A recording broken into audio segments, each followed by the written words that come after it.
ঈদ মানে হলো হাসি, ভালোবাসা ও সবার সঙ্গে সুন্দর সময় কাটানো। আজকে বৃষ্টির মধ্যেই ভাই নামাজ আদায় করা লাগছে আমাদের ঈদগাহে। সো আজকে ঈদের ব্লগটি অনেক বেশি ইন্টারেস্টিং হতে চলছে, সবাই শেষ পর্যন্ত কন্টিনিউ করতে থাকুন। হ্যালো এভরিওয়ান, ঈদের দিন সকালে ঘুম থেকে উঠে দেখি বৃষ্টি হচ্ছে প্রচুর পরিমাণে।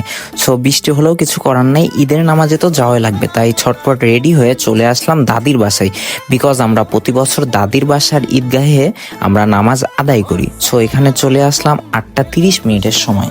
এখানে এসে দেখলাম ঈদগাহ ময়দান পরিষ্কার করা চলছে, বিকজ বৃষ্টিতে ভিজে গেছে, এজন্য পরিষ্কার করা লাগবে। পরিষ্কার করা শেষ হলে আমরা নামাজের আদায়ের জন্য বসে পড়ি। আমরা সুন্দর একটি পরিবেশ উপভোগ করতেছিলাম, কারণ মেঘলা ওয়েদার কিন্তু বৃষ্টি হচ্ছে না।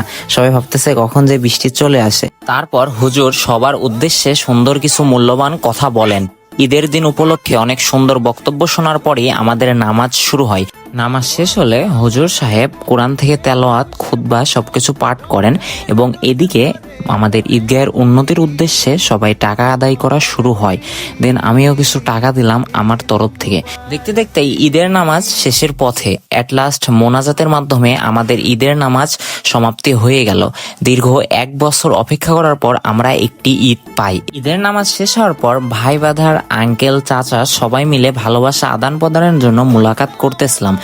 এভাবে আমরা সুন্দর একটি ঈদের নামাজ আদায় করলাম। আপনারা কোথায় থেকে ভিডিও দেখছেন এবং কোথায় ঈদের নামাজ পড়লেন অবশ্যই কমেন্টে জানাবেন। অ্যান্ড আজকের এই ছোট্ট সুন্দর ব্লগটি এখানেই শেষ করছি। সবাই ভালো থাকবেন, সুস্থ থাকবেন, আল্লাহ হাফেজ।